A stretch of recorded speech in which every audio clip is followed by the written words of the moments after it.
Welcome to the lab. I am your host, Bryce Prescott. I am excited for this project. I am a OG in the podcasting space, and it has been a long time coming that this podcast, The Lab, gets presented to you. Here's why. Most people don't need more motivation. They just need a place where they can finally tell the truth without losing themselves. That's exactly why this show exists. Life is an experiment. And in order to have an experiment that works, you have to be able to accurately and completely know each one of the pieces of the formula that you're trying to create and the experiment that you're conducting. And whether that's in your business, in your relationships, in your spirituality, or in your health, it's the same. Honesty is the bedrock of all of those things. If we are going to have an experimental life where we try new things, we have to be honest about where we're starting from. We have to be honest about the pieces in play. So if you are the kind of person that looks successful on paper, but every day you feel a pressure in your chest, I need you to know something. You're in the right place. This is home. If you have built a life that others look at and admire, or even just pieces of a life that others look at and admire, but in that process, you lost your edge that used to make you feel excited about your own life, welcome home. If you have a voice that you express regularly, but you don't trust it, you're not certain if it's really connected to that authentic part of you, which, let's be honest, it means it's not, you're home. Welcome to the lab. Now, one more. If you're tired of performing for approval, for validation, for people to notice your goodness, your greatness, your compassion, your empathy, if you're just sick and tired of performing, and you are ready now to discover who you really are, actually, that's exactly who this show is for. So let me tell you how the lab started, okay? How it came to be. See, my life has never followed a straight line. To stick with this theme, my life has been a series of experiments that have been shaped by pressure, by fear, by curiosity, by rebellion, and of course by pain, by ambition. And underneath it all, there's this thing inside of me where I refuse to stay small. And so I grew up learning to perform instead of express myself authentically. I learned early on that being impressive, it meant keeping the peace. And it meant that also I believed that if you told the truth, it just created conflict. And in my life, I watched people around me pretend that everything was fine, while in reality, it was just different. It wasn't fine. We tried to make it look fine, but it wasn't. And what happened is that trained me to look strong on the outside, but to be in total chaos on the inside. It taught me that I also needed to use humor and laughter as armor. And that I had to go get things. I had to achieve things that other people wanted so that I would have the quote unquote currency of life. And notice how none of that was about actually who I am, but what I bring and provide. See, religion actually plays a big part in that too, because it reinforced that pattern. I learned that there were rules to belonging. I learned there was rules to community. I learned that what made it acceptable or not. how to fall in line. I learned how quickly what you think is support can just evaporate when you break the script. See, I was sent home early from a Mormon mission. And in the process of that, the adults of my life tried to rewrite that story about why I was sent home early to protect themselves. But when they did it, it created a core memory in me. It cracked me open. And it was the first of many cracks in my foundation that started in my early 20s and bled all the way through to now. Here I am at the time of recording this, 50 years old. I also learned that truth doesn't come from institutions. It comes from within. And once you know and feel that truth, you either have to speak it or the weight of it will suffocate you. See, my 20s and 30s were, I don't know, even into my 40s. It was this process through different marriages, through becoming a father, through having different careers. I was learning how to build identity, but build it through success. I tried to be this high performer and even try to create this polished brand. I tried to hide my lies and my mess behind a powerful message. Not understanding that inconsistency, that incongruent, I don't even know if that's a word, that lack of congruency created a disconnect in the message I was trying to share. And I tried to outrun that. I tried just being better at speaking and sharing and putting myself in bigger and bigger opportunities. And sometimes it worked. I had some massive wins. I was able to create some really cool things in my business and achieve some lifelong goals and dreams in podcasting, in my business, and helping other people. Even in the business that allows me to do this, Media Automated. I started hundreds of successful shows for other people. We've had over 12,000 podcast episodes produced. My coaching career has both made me a lot of money and helped a lot of people really transform into something different. So I'm proud of that. I'm proud that I've had a level of output that few have touched.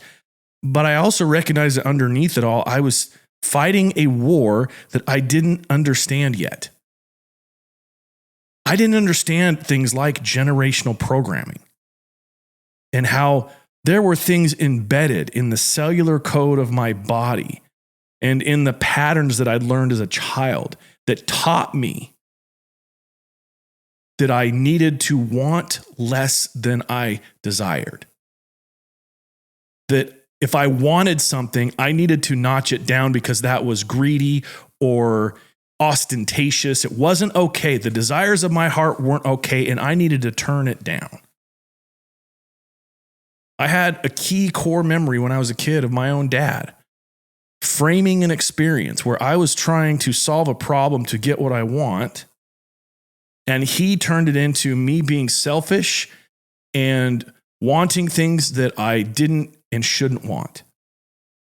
I remember it specifically. It was, I couldn't afford on my teenage job, hourly wage and work, a pair of Air Force 180 tennis shoes. I'm a sophomore in high school.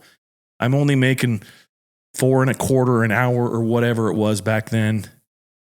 And I was in my mind contemplating that my parents still buy me school clothes. I have my own money. These shoes were outside of what I wanted to. Hey, Dad, how about we meet in the middle?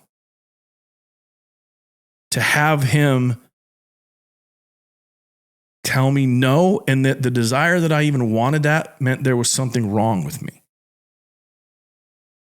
That wanting quality meant wasting money. That moment was another one of those core memories that I had to work through years later. Because the effect of what that memory did for me wasn't make me want less. It just made me want to show him, oh yeah, watch me.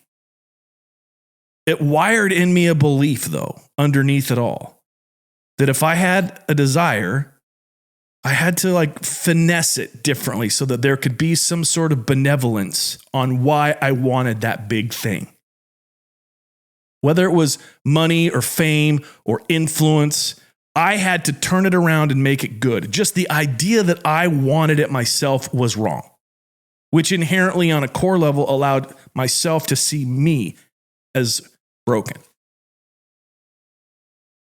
Which is a weird place to be, because this moment created in me a fire where I did go out and have created a life filled with luxury and beauty and excellence. Because there is a part of me on a core level that knew that I was worth that and that I wanted to experience that, and that the whole concept of survival did not work for me. I wanted more. But I'm here having to balance the experience of those around me and the teachings that I've been shown by those that are my parents, my mentors, my leaders, that my desire for more meant there was something wrong with me and that I needed to turn it down. See, these are conflicts. I'm willing to bet as you're listening to this, I hope that you're finding your own memories that are showing you that you're in the right tribe by joining us here in the lab. Because those conflicts, for me at least, they have played out in every area of my life. The part of me that wanted wealth and beauty and luxury, the part that felt shame for wanting whatever I wanted, the part of me that has built things, that has worked and done difficult tasks and had goals I've reached that are noteworthy.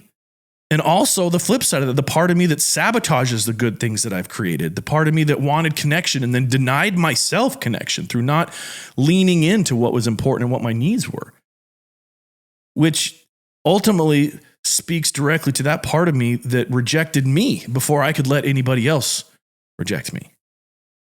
And there's a ton of things that have added to this confirmation bias that I was broken and my desires weren't good. I've gone through heartbreak that has stripped me down to the studs. I've been through seasons where my business collapsed in my hands, and no matter how hard I worked, nothing came together. I went through changes in my family dynamic that made me question my own place in the world and if it was better if I wasn't in it. I went through so many deaths of my own identity that just had to burn off all of those pieces that were false versions of me. There have been countless nights praying and asking for signs to help me see past my own limitations and my own fear. Now, in spite of all this, there's a real piece of me that did learn comedy and humor as a tool. From the time that I was a young kid, I was able to make people laugh and to be witty and sharp and fun and funny. And throughout the entire process of my life turning into what it is now in my 40s is when my desire for comedy, to learn it as a craft and to become even more proficient at it, it reached a new fever pitch. I started doing stand-up as basically a way to, I wanted to talk about things that were difficult to talk about, but to frame them in a funny way. I wanted to basically turn my pain, such a silly phrase, turn my pain into punchlines. That's cheesy, dude. But it's true. It's what I wanted to do. I wanted to make people laugh through my own experiences. And honestly, the stage, being a comedian, it became a place where I could really say the difficult thing and say it in a way that made others laugh. And it let me feel a moment of escape where I could just say it. And I do. Even to this day, when I'm performing stand-up, I write jokes that are, they're funny, but I'm able to say the difficult things about my own life experiences, about the own dynamics in my own family, about the choices I've made that have been mistakes, about the fuckery of everybody around me. Like comedy has been that refuge. And it's helped me to relearn that humor, is not it's not to be feared. That honesty, is not to be feared.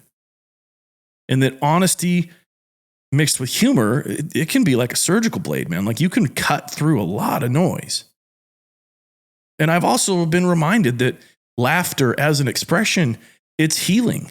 And it's something you can't control. When you hear something funny, it comes from a place that's subconscious where you laugh at it. And it's one of the most beautiful transactions between two people. When a comedian tells somebody in the crowd a joke and the joke lands and it makes them laugh, it's pure.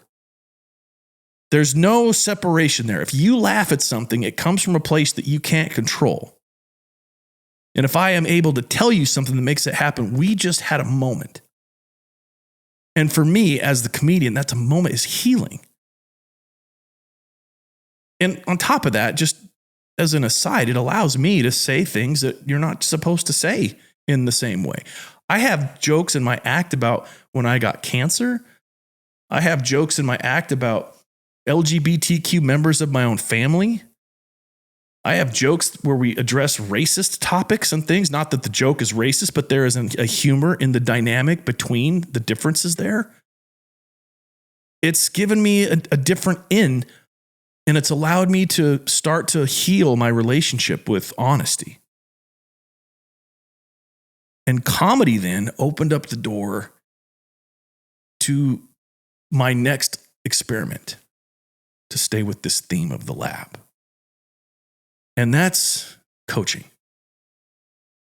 Helping people express themselves truthfully, finding their voice, helping them to be able to express themselves in a way that is magnetic and charismatic and funny and dynamic without performing it that way. Helping people break their patterns that they didn't even know they had. Like the way that their mind works that's affecting them. Breaking those frames, changing the way that they see themselves and see the world around them so that they can experience and have more. And showing them things they didn't even know that was holding them back. It's what's allowed me the quickest acceleration of my own alignment is helping other people through their own mess to find, own, and share their unique voice, their unique thoughts and experiences, their message. And it's helped me step out of this exhaustion place and into one where alignment comes so much easier.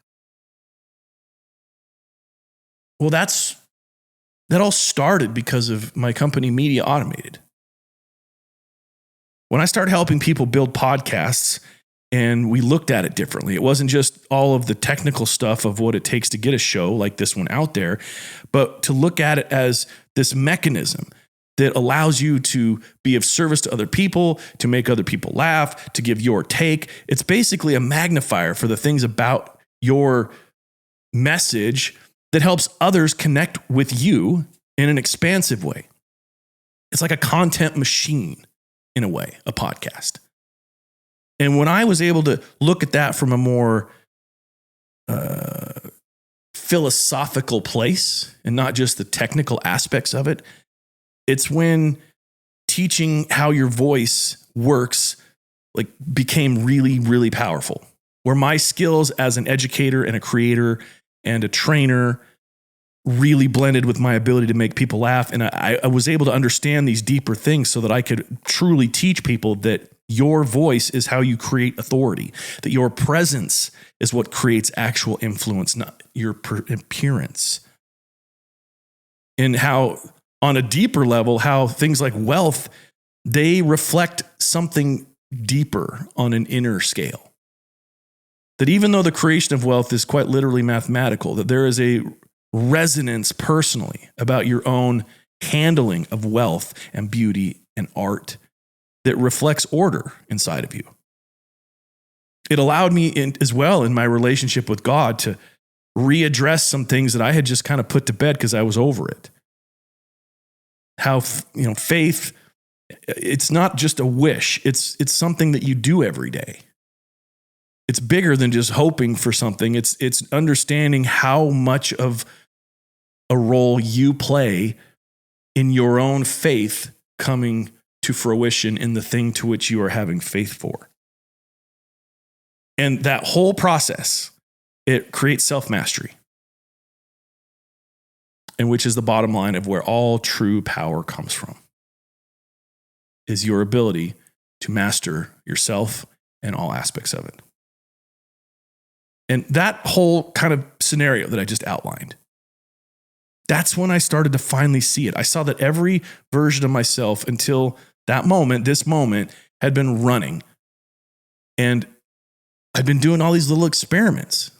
I had my little religion experiment that I did. I had my performance experiment, my comedy experiment, doing the coaching thing, healing, dealing with heartbreak, dealing with my own growth. These were all experiments where I'm like, well, if A plus B equals C, then etc. And all of that is what is the foundation of the lab. That's what we're going to dive into here. See, let's talk about what the lab is not. The lab's not a place where I will preach. I'm not here just to talk about myself or inflate my story. I'm not here to threaten your identity or to tell you that you're wrong. I'm not here to compare myself to you, but I am here as a guide of sorts, a solution, a mirror. I've actually tested the ideas that I'm sharing and will be sharing here. I've done it in real time. I have results and experimental. I've got equations that I can show you that work. And I'm willing to share those, to share what works, what doesn't work. I'm willing to share the things that are lies masked as truth, and I'm willing to share the things that are truthful, but they're masked as lies. All in an effort to help you feel like you're being seen and heard, and also to help build this community. Because even though this is a podcast, I have an adjacent community to which you can be a part of as well. And the name of it is The Lab. Convenient, right? So there's a couple of different core frequencies that are going to be a part of what we're talking about in the episodes to come.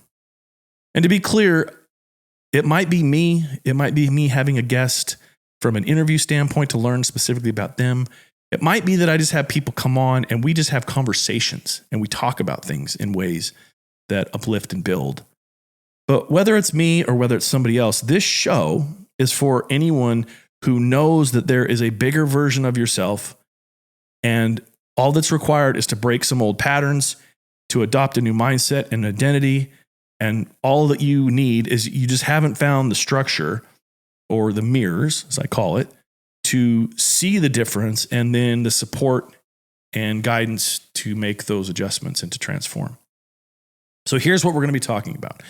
One of the things that's important to me is that we reward it when we try things and we see that they work. I call this the truth experiment. It's the things that you build that you don't know if it's going to work, and when it does, it works out awesome and it's better than you thought. These are basically like I told you so type moments.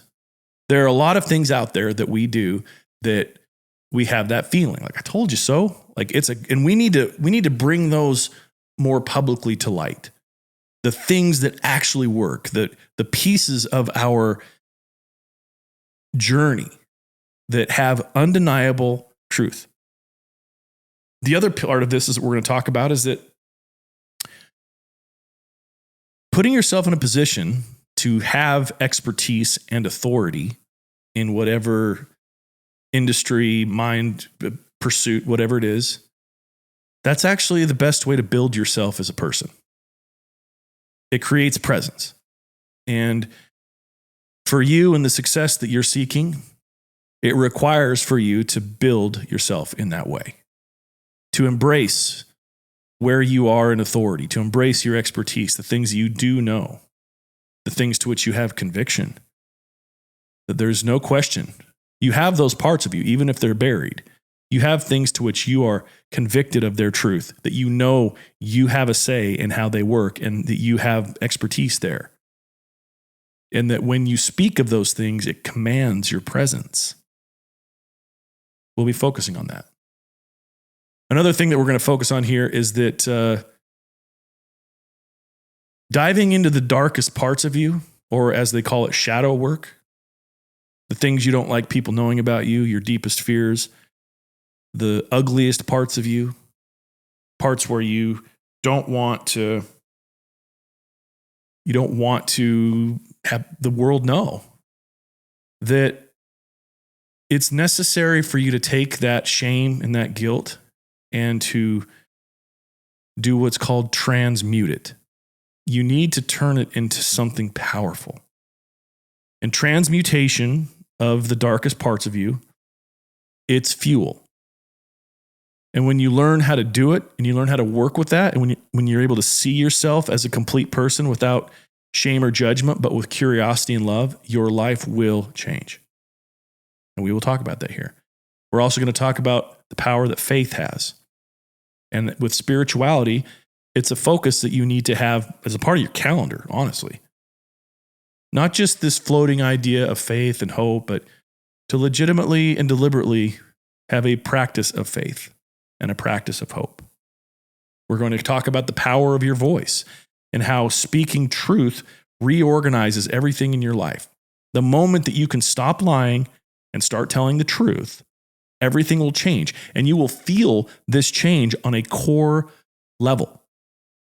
You will feel it in your body. You will embody truth. It will be in your body. The cellular response that you will have to the things you think, say, and feel will manifest as power. It's undeniable. You have a voice, and there is a way to make that voice powerful. The things that you say resonate deeply. And we're going to focus on that here. We're going to talk about business stuff. To me, wealth is something that's sacred. You got to get your bag. We're going to talk about ways to do that and why to do it and how to avoid things. I'm going to have experts on to help us with that. And more importantly, I think, is how to deal with that in a way that is removing your guilt for wanting more. Putting yourself in a position where you don't have all of those old thoughts and the downward pressure of your own desire. But do you actually see like, oh, this is okay. I can do this. And I can not I can do this from a capacity standpoint, but I can do this because it's okay for me to do this. I don't have pressure against me internally anymore. And then we're going to allow chaos and comedy to be a fun part of this too. Sometimes we're just going to talk a bunch of shit. Sometimes we're going to talk about current events, politics, celebrity stuff, because that's real life, man. I'm not looking in creating a podcast for you where it's just always stuffy and we don't talk about anything fun or interesting. And it's just this sort of rule book. I want to make my life better. I'm going to go to that podcast. Well, I do love that thought. And everything that I've talked about so far does give that.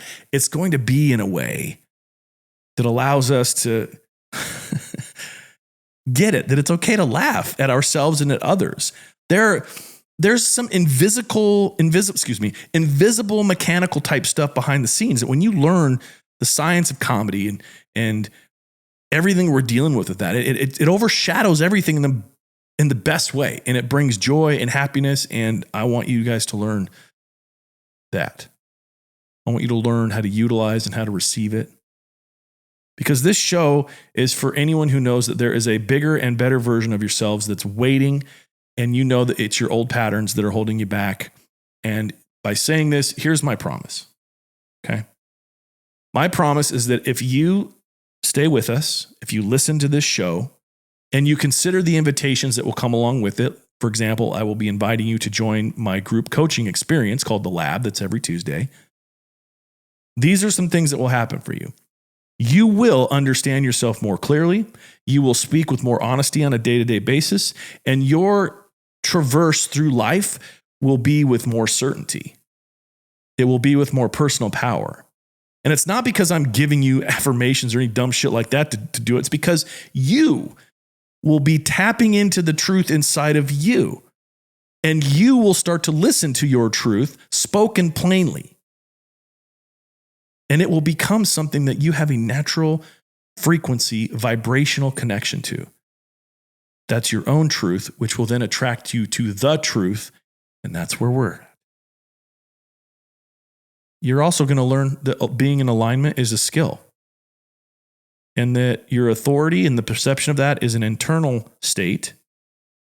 And that the switch to turn all that on is your voice. So as you're here, don't just listen. I want you to participate. I want you to share. I want you to be a part of our community. I want you to run your own experiments. And I want you to break those things in your life that you need to break, that are holding you back, that aren't helping you, even if they seem painful and scary. Because where you're going and where you want to go, it requires a rebuild. And that's okay. And that's the purpose of the lab. My friends, this is episode 1. It's the introduction, sharing with you my core frequencies, a little bit of my backstory, sharing with you the parts of you that I hope are finding attraction and pull to this, so that we can create something dynamic together. Now, just for the sake of housekeeping, I will say this. I do have my weekly coaching experiment every Tuesday, 9 a.m. Pacific, noon Eastern, and we are open to add to it. If you'd like to be in a community that espouses these same things and have a deeper conversation with that, you're welcome to try it out. There's going to be a link in the show notes for you to participate with us if you'd like that. But as far as the podcast itself, thank you for being a part of this. Make sure that you subscribe. If you're willing to go and leave me a 5-star rating and review on iTunes and a review or a 5-star, at least a review on Spotify. I want you to consider this podcast is your new doorway into everything that you've been missing in the podcast space. Not only can you get great instruction, you can get access to great minds, you can have a good laugh, and you can be left thinking and feeling closer to your results and goals that you desire, while at the same time knowing that there are other people out there that are in the same space you are, and just trying to make it work. And so, understanding that, I will say this. Until next time, take it a day at a time. I'll see you.